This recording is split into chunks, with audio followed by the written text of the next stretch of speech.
Como veem, eu já estou um pouco rouco, ainda estamos no terceiro dia de campanha eleitoral. Mas a voz não me vai doer até ao dia 8. E eu queria começar por agradecer a todos os que organizaram e permitiram que fosse hoje possível um evento tão grande como este. Não o devemos desprezar nem ignorar por isto. Estamos a meio da semana, num dia de trabalho, com centenas de pessoas numa sala, motivadas, com esperança no futuro, mais novos, mais velhos, todos. De coração, a todo o Distrito de Braga e a esta incrível, amada cidade de Guimarães, muito obrigado. Obrigado pela vossa presença e pela vossa energia.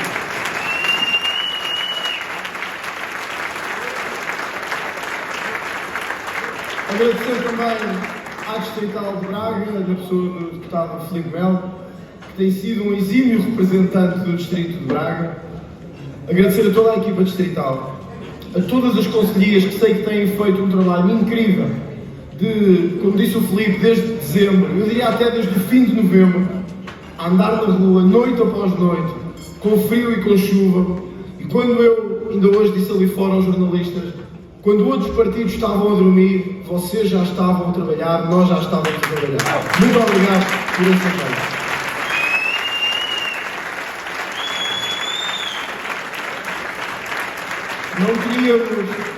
Não teríamos metade do nosso sucesso se não fossem vocês, se não fosse este trabalho incansável.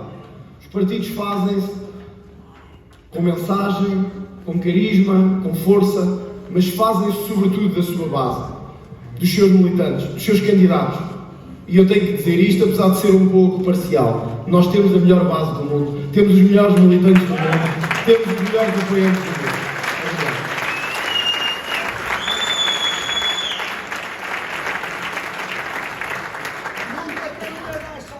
Nunca caminharei sozinho. Tenho a certeza, até porque Guimarães traz-me à memória um outro evento e um outro momento que eu me lembrei. Hoje, quando vinha para cá. Talvez muitos já não se recordem. Mas houve um momento num jogo de futebol. Eu não vou falar de futebol, vou falar do evento de um jogo de futebol. Em que acusaram Guimarães, quer o clube, quer a cidade, de racismo. E eu lembro, estava há pouco tempo do Parlamento, eu penso que isto terá sido em 2019 ou em 20. Penso que terá sido assim. 20. Fevereiro de 2020. Eu estava há 4 meses no Parlamento, 3 meses. E eu fui o primeiro e o único político a dizer o que se passou não tem nada a ver com racismo. Eu tenho a certeza absoluta que os homens e mulheres de Guimarães, quer os que jogam, quer os que apoiam, são tudo menos racistas. Na altura eu tinha a convicção, hoje tenho a certeza que justo por mim, vocês confiam nessa certeza.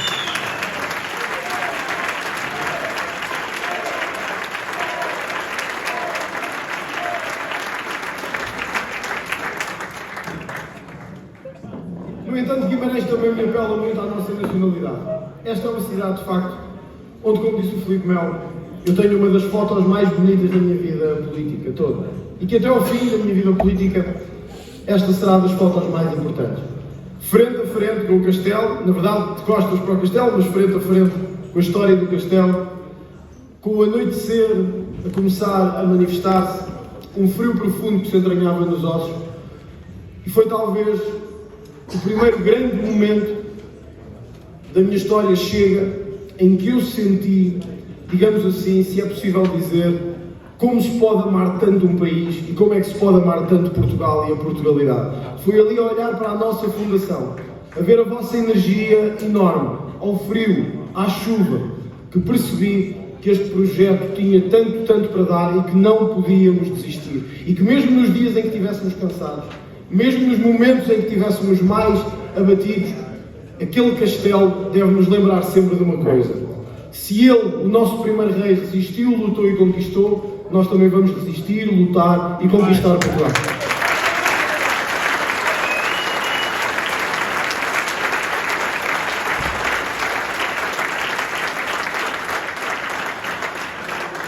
E eu penso por isso que hoje é um bom dia para falarmos de imigração. Precisamente porque aqui nasceu a base do que viria a ser o nosso país, a nossa nacionalidade. Nós devemos, porque estamos em plena campanha eleitoral, e eu sei que muitos neste país têm receio daquilo que o Chega defende nesta matéria e têm receio de que a nossa chegada ao governo de Portugal possa trazer problemas a algumas pessoas. E eu acho que um candidato a primeiro-ministro deve ser claro com aquilo que defende e com o partido que representa. Nós nunca dissemos, uma única vez na nossa história, que nós não queremos nenhum imigrante em Portugal. Nós nunca dissemos, em nenhum momento da nossa história, que não devemos tratar bem quem nos procura para ter uma vida melhor para si e para a sua família. Nunca dissemos, em momento algum, que devíamos fechar as portas a quem foge da perseguição, da guerra, da fome ou de qualquer tipo de ataque à sua vida ou da sua família. Mas isso é uma coisa. É o humanismo que este país sempre foi feito. Poucos devem ser os imigrantes que podem apontar-nos o dedo a nós portugueses. Porque nós sempre acolhemos bem toda a gente. Os que são mais próximos de nós culturalmente, os que são mais distantes de nós, os que vêm do outro lado do Atlântico e os que vêm do país vizinho. Ou os que vêm do norte da África ou do sul de África. Ninguém ou poucos terão razões de queixa. Mas o país mudou muito nos últimos meses e nos últimos anos. Aquilo que era uma imigração localizada tornou-se massivamente uma imigração descontrolada. Hoje, em muitos setores económicos, dizem que é preciso imigrantes para trabalhar. E eu não contesto isso. A nossa economia precisa de mão de obra e de muita mão de obra cuja imigração tem estado a assegurar em Portugal. Esse é o retrato. Outra é o conformismo. Nós não podemos viver num país em que toda a gente entra sem qualquer controle, em que se entra sem qualquer critério e sem saber quem entra e ao que vem. Nós não podemos viver num país, por mais humanista que seja, que deixe entrar qualquer pessoa sem contrato de trabalho, sem meios de subsistência, sem habitação e sem nada que demonstre que vai integrar-se neste país.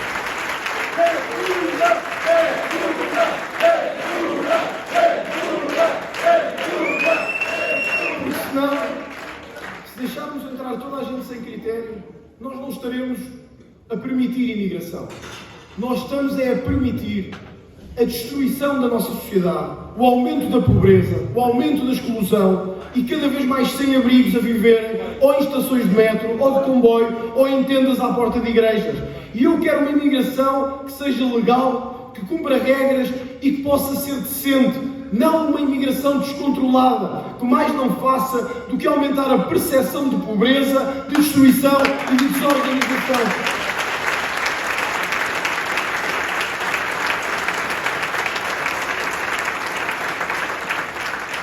Mas há mais, porque nós não queremos que ninguém vote em nós ao engano. Nós podemos ter mais imigrantes, mas os imigrantes têm que cumprir as nossas regras e não outras regras, as nossas regras. As nossas regras. Têm que cumprir as nossas regras. Porque assim foi com toda a nossa histórica imigração lá fora. E eu próprio tenho percorrido muitos países da Europa e fora da Europa, onde as nossas comunidades estão, e todos, sem exceção, me dizem, há alguns que foram sem nada, ou para a França, ou para os Estados Unidos, e que dizem, eu aqui vim, ainda hoje uma senhora me dizia, não fui uma vez à Segurança Social, andei à procura de trabalho em 27 sítios, até que encontrei e hoje consegui estabelecer a minha vida.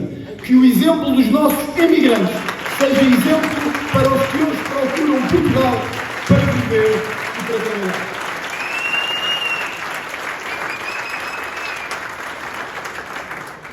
E também temos que ser claros nisto. Nós não queremos mais bandidos em Portugal do que aqueles que já temos.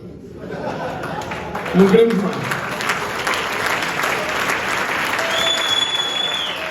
E isto não é lançar um anátema sobre ninguém. É apenas dizer o óbvio. Quem procura o nosso país para viver, para trabalhar, para se integrar, como disse, tem que cumprir as nossas regras. Se cometer crimes em Portugal, se violar, se matar, se roubar, só há um caminho. é cumprir pena de prisão e ser posto a andar de Portugal imediatamente. É isso que deve acontecer.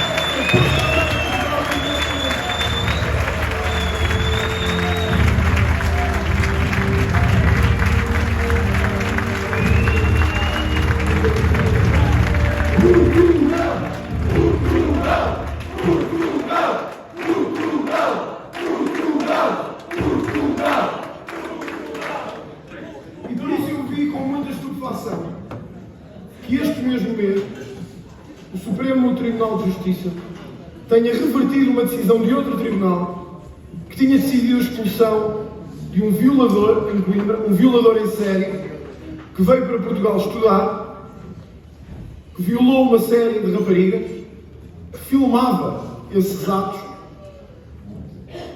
foi condenado a uma pena de prisão e à expulsão do território. Este mês, o Supremo decidiu que ele não devia ser expulso de Portugal e deveria cá ficar, contrariando a decisão dos dois tribunais anteriores, e que deveria ficar em Portugal, porque aqui se poderá reinserir e reintegrar melhor. Estamos a falar de um violador em série, que veio para Portugal para estudar e que usou e abusou da nossa hospitalidade para cometer crimes sexuais contra mulheres. Eu quero-vos dizer uma coisa: se o Chega vencer as eleições de 10 de março ou tiver maioria parlamentar para isso, o imigrante que comete este tipo de crimes em Portugal cumprirá sim pena nas nossas prisões, mas mal termine, nem mais um segundo estará neste território e nunca mais cá poderá entrar.